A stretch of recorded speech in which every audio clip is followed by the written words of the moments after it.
How to tell if you have strep throat. Strep throat is a contagious bacterial infection that develops in the throat. It is estimated that about 30 million cases are diagnosed annually. While children and individuals with compromised immune symptoms are more likely to get strep than healthy adults, it can strike at any age. The only way to find out for certain that you have strep throat is to go to the doctor and have professional medical tests done. However, there are associated symptoms you can identify even before scheduling an appointment that may suggest that you have strep. Assessing throat and mouth symptoms.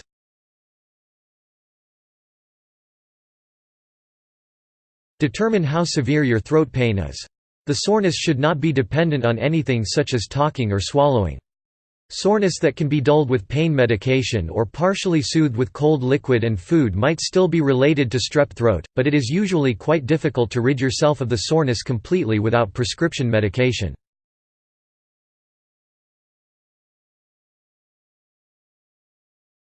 Try swallowing. If your throat is only moderately sore but becomes very painful when you swallow, you may have strep. Pain during swallowing that makes it difficult to swallow is especially common in people suffering from strep throat.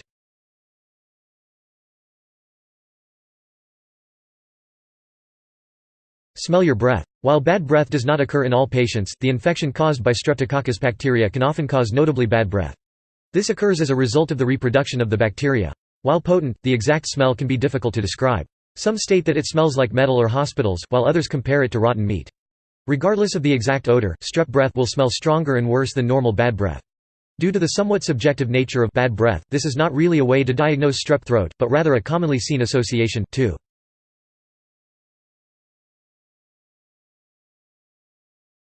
Feel the glands in your neck. Lymph nodes trap and destroy germs. The lymph nodes in your neck will usually be swollen and tender to the touch if you have strep throat.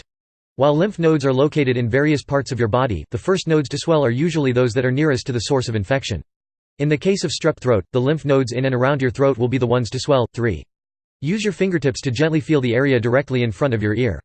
Move your fingertips in a circular motion behind your ear. 4. Also check the area of your throat just below the chin. The most common site of lymph node swelling with strep throat is under your jaw, about midway between your chin and your ear. Move your fingertips back and up toward the ear, then down the side of the neck below the ear. Finish by checking the collarbone and repeating on both sides. If you can feel notable swelling or bulging in any of these areas, your lymph nodes might be swollen due to strep. 5.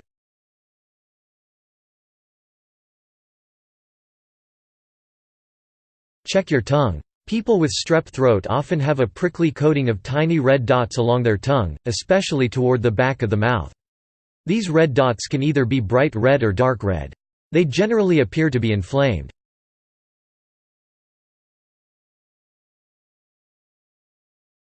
Check the back of your throat.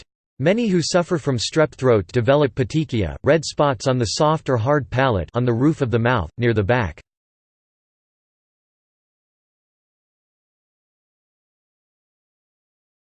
Check your tonsils if you still have them. Strep throat will usually cause your tonsils to become inflamed. They will appear a brighter or deeper red than usual and will be notably enlarged. You may also notice that the tonsils are coated in patches of white. These patches of white can be located directly on the tonsils or simply in the back of the throat. They can also appear yellow instead of white. Instead of white patches, you may notice long streaks of white pus coating your tonsils. 8. This is also a symptom of strep throat.